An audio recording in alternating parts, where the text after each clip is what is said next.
There was a time in my life when I was angry, bitter, and deeply unhappy. I wanted to lash out at the whole fascist system, the greedy, heartless power structure that didn't care about me or the rest of society's innocent victims. A system that had robbed, beaten, and stolen from my ancestors. The whole corrupt edifice deserved to be brought down, reduced to rubble. I was a perfect recruit for Antifa, the left-wing group which claims to fight against fascism. And so, I became a member. Now I was one of those who had the guts to fight against the fascists who were exploiting disadvantaged people. I wasn't a card-carrying anti-fascist. There's no such thing as an official Antifa membership. But I was ready at a moment's notice to slip on the black mask and march in what Antifa calls the Black Bloc, a cadre of other black-clad Antifa members, to taunt police and destroy property. Antifa stands for anti-fascist, but that's purposely deceptive. For one thing, the very name is calibrated so that anyone who dares to criticize the group or its tactics can be labeled fascist. This allows Antifa to justify violence against all who dare stand up or speak out against them. A few groups boldly declare themselves Antifa, like Rose City Antifa in Portland, but most don't, preferring to avoid the negative publicity. That's part of Antifa's appeal and strength. It's hard to pin down. There is no identifiable leader.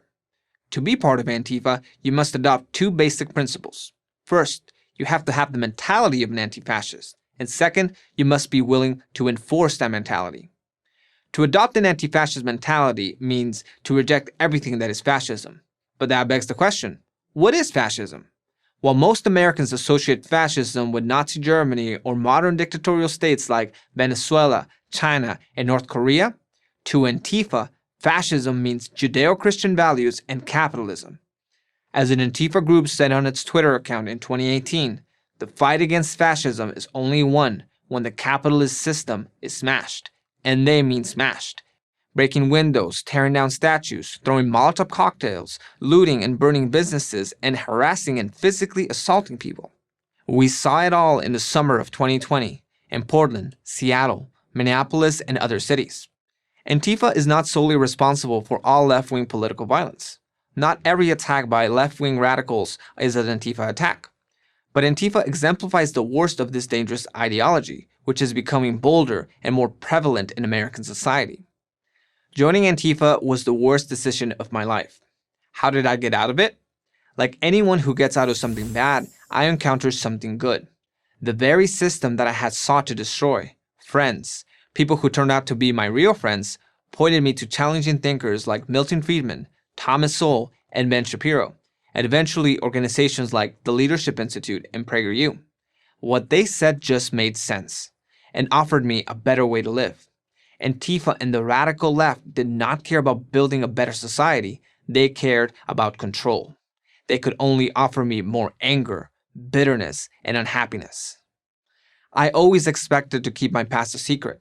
But as I saw cities around the country struggling against the rise of left-wing political violence, while left-wing and even liberal politicians said nothing, I knew I had to speak up. If people like me, who know what is really behind Antifa, don't, the left will obliterate what it means to be a free American. So here I am. And here's my message. Young people don't drift to the left because they believe the left is superior. Most do because they have never been exposed to anything else. Leftism has become what Andrew Breitbart once described as the default position. The American idea is more powerful than you think. It turned me around.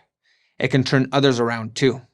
The core of that idea, call it the American dream, is not about money. It's about freedom. That, ultimately, is the reason Antifa has to resort to violence. Because if conservatives are allowed to speak freely, they will peacefully convert more and more of Antifa supporters towards the values of liberty, and then Antifa will vanish like the nightmare it is. I'm Gabriel Nadales, the student rights advocate for the Leadership Institute and author of Behind the Black Mask, My Time as an Antifa Activist for Prager University. Thank you for watching this video. To keep PragerU videos free, please consider making a tax-deductible donation.